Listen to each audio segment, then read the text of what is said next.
Let's go ahead now and talk to Kaleo, I believe, or Kalo from Hawaii. You're on the air. Go ahead. Hello, Alex. Hello, Welcome. Alex. Yes. Yeah. Listen, I want you to know that you've been a great blessing for us here in Hawaii. And indirectly, you've also been a very blessing for the Hawaiian sovereignty movement, because the Hawaiian sovereignty movement we've been fighting the New World Order since 1893, since the overthrow of the Hawaiian Kingdom by British and American businessmen. So they came and just killed your leaders and took over. Pretty much, they actually overthrew our monarchy with gunboat diplomacy, and actually America was supposed to be the protectorate with over 26 treaties with America, as well as all the other European nations of the world. And actually, the Kingdom of Hawaii has a third seat in the United Nations. It's never been seated since the League of Nations. But make a long story short, you and your DVDs and what you've been doing for us here in Hawaii, as well as American Hawaiians, have been very, very, very important, because we got some of your shirts when Obama was here. We had the Joker shirts, and we kind of hid them underneath all of our shirts. And as he was pulling into his complex, he was smiling, and we opened up the shirts, and he saw it, and you could see his face just dropped. You could tell he was really he was a little rattled by it. Yeah, this is somebody who can't run a scam on. And stay there, because I want you to be able to continue to comment. But Red, look how fast the hoax of Obama has imploded. This is really shaking the system up. Absolutely. In some respects, Obama's the best thing that's happened to our country in a long while. From Hawaii, anything else, sir? Yeah. Is it Kaleo? How do I pronounce your name? Kaleo? It's Kaleo. Okay, great. Go ahead, sir. Yeah, so, and when he saw it, now this is his home state, so, seeing that people in his home state are hip to the deception and the lie of the New World Order, and we realize that he's a puppet, I think it had a little rattling effect on him, because I think he comes to Hawaii to try to get away from all of that.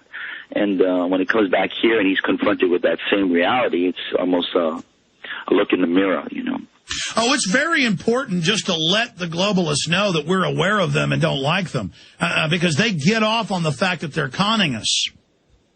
Right, that's absolutely right.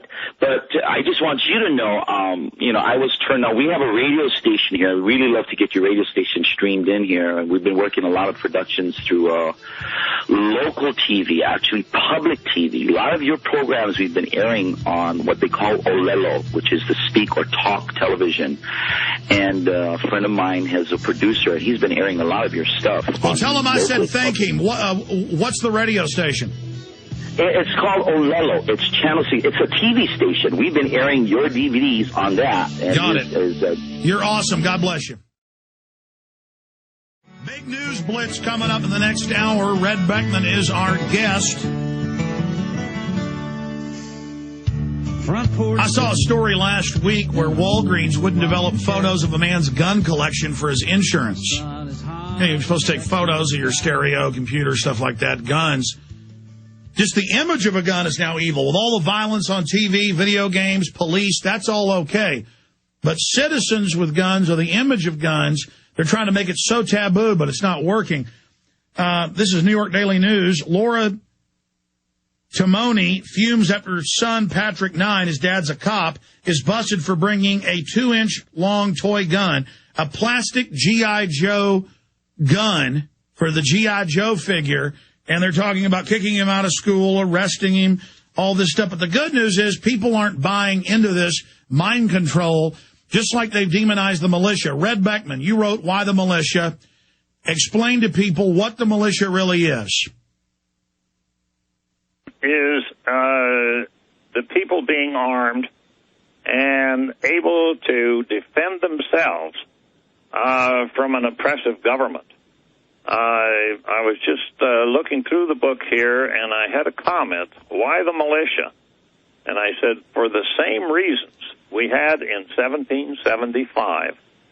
You remember the history of how the British general in Boston ordered the troops to go out to Lexington and confiscate the powder and the shot that the Patriots were collecting, anticipating a war or a revolution, whatever. And there's where the shot was fired, heard around the world. The same reasons. We've got the same reasons today that we had then.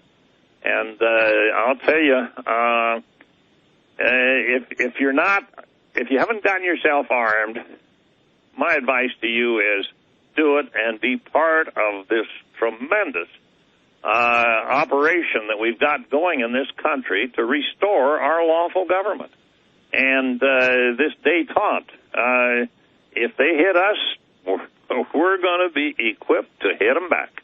And we're going to hit them back a lot harder than they hit us. So they better not be playing games with their false flags and all of that, because they don't know when they're going to go just a little too far and trigger this reaction like we had in Concord Square back there in April 19th of 1775.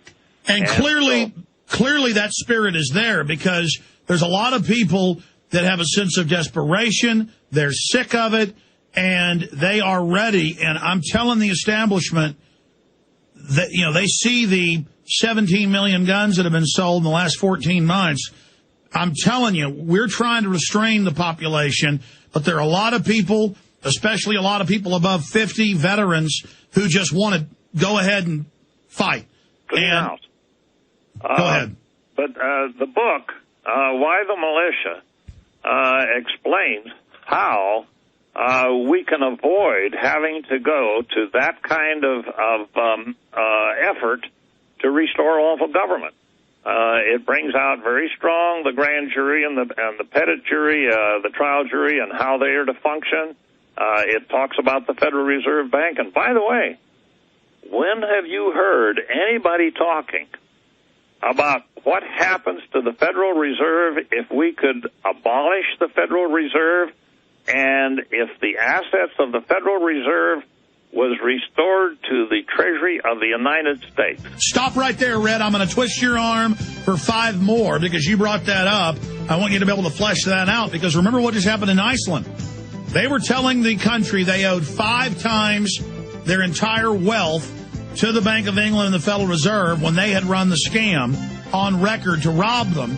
And when the public finally said no, the banks went, oh, look, we actually have the assets to pay this off. Stay there.